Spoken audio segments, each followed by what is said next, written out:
दोस्तों, कभी सोचा है जब इंसान धर्म से टकराता है तो कौन जीतता है? कानून, मजहब या वो इंसान जो बस अपने हक के लिए खड़ा होता है? फिल्म हक इसी टकराव की कहानी है, जहां एक औरत अदालत में खड़ी होकर कहती है, अब बस, अब मेरी बारी है। ये कहानी है साजिया बानो की, जिसका किरदार निभाया है यामी गौतम ने।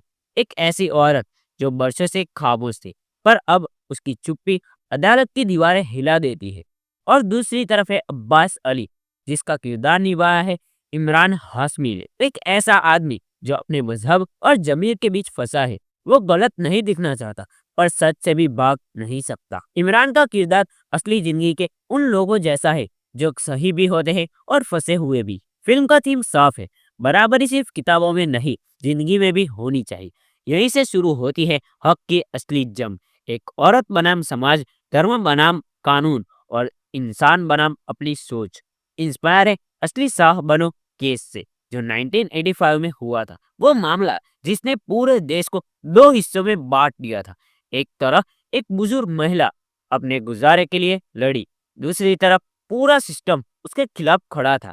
फिल्म उस केस को आज के दौर की नजर से दिखाती है, जहां सोशल मीडिया, राजनीति और समाज के ठेकेदार सब अपनी अपनी राय रखते हैं, पर उस औरत की बात सुनने वाला कोई नहीं है। यामी गौतम ने साजिया बानो के रूप में जान डाल दी है। उनका चेहरा ही उनकी कहानी है। आंखों में डर, पर आवाज में आग। कोर्ट रूम में जब वो अपनी दलील रखती है तो लगता है हर शब्द सीधे दिल पर असर करता है। इमरान हाशमी ने यहाँ एक अलग ही अंदाज दिखाया है। वो हीरो नहीं, एक रियलिस्टिक इंसान है, जो गलत भी है पर नफरत के लायक नहीं। उनका किरदार सोचने पर मजबूर करता है कि क्या हर मर्द दोषी होता है, या वो भी समाज के दबाव का शिकार है। परेश रावल जज के किरदार में शानदार है। उनके चेहरे पर वो ठहराव और अनुभव है जो अदालत के हर फैसले को भरोसेमंद बना देता है। नीना गुप्ता और राजेश शर्मा जैसे सपोर्टिंग एक्टर्स भी अपनी भूमिकाओं में पूरी ताकत के साथ खड़े दिखते हैं।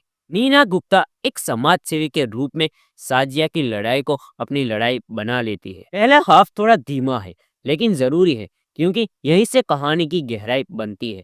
डायरेक्टर सुपर्ण एस वर्मा ने कहानी बहुत ईमानदारी से कही है। कहीं भी बेवजह का ड्रामा या फालतू बैकग्राउंड म्यूजिक नहीं डाला। हर फ्रेम सच और मजबूती से भरा हुआ लगता है। दूसरे हाफ में जब कहानी कोर्ट तक पहुंचती है तो फिल्म पकड़ मजबूत कर लेती है। बहस, गवाहियां और वो पल जब सच्चाई धीरे धीरे सामने आती है। हर सीन में इमोशन और रियलिटी का सही बैलेंस दिखता है। दूसरे हाफ में जब कहानी कोर्ट तक पहुंचती है तो फिल्म पकड़ मजबूत कर लेती है।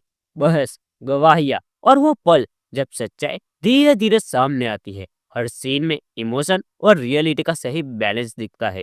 कोई डायलॉग ऊंचा बोला नहीं गया, पर हर शब्द सीधे दिल पर असर छोड़ता है। म्यूजिक और बैकग्राउंड स्कोर शांत है, पर उसी खामोशी में फिल्म की ताकत छुपी है।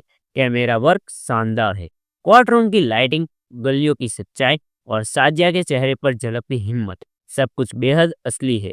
सबसे अच्छी बात यह है कि फिल्म किसी पक्ष में नहीं झुकती। ना ये सिर्फ औरत की कहानी है, ना मर्द की हार की। ये सोच की कहानी है, जहाँ इंसाफ जेंडर या धर्म से नहीं, इंसानियत से तय होता है। कुछ जगह फिल्म स्लो है, जिससे कुछ दर्शकों को सीरियस जोन लग सकती है। जो लोग सिनेमा में मतलब ढूंढते हैं, उनके लिए ये फिल्म एक एहसास है। ट्विस्ट कम है, लेकिन हर सीन में सच्चाई भरी है। आखिरी सीन में जब फैसला आता है तो पूरा थिएटर खामोश हो जाता है। कोई म्यूजिक नहीं, कोई शोर नहीं, बस एक सन्नाटा जो सब कुछ कह जाता है। फिल्म खत्म होती है, उसका असर दिमाग और दिल दोनों में रह जाता है। आप सोचते रह जाते हैं, क्या सच में हर इंसान को अपना हक मिलता है, या कुछ लोगों का हक आज भी अदालत की फाइलों में दबा हुआ है?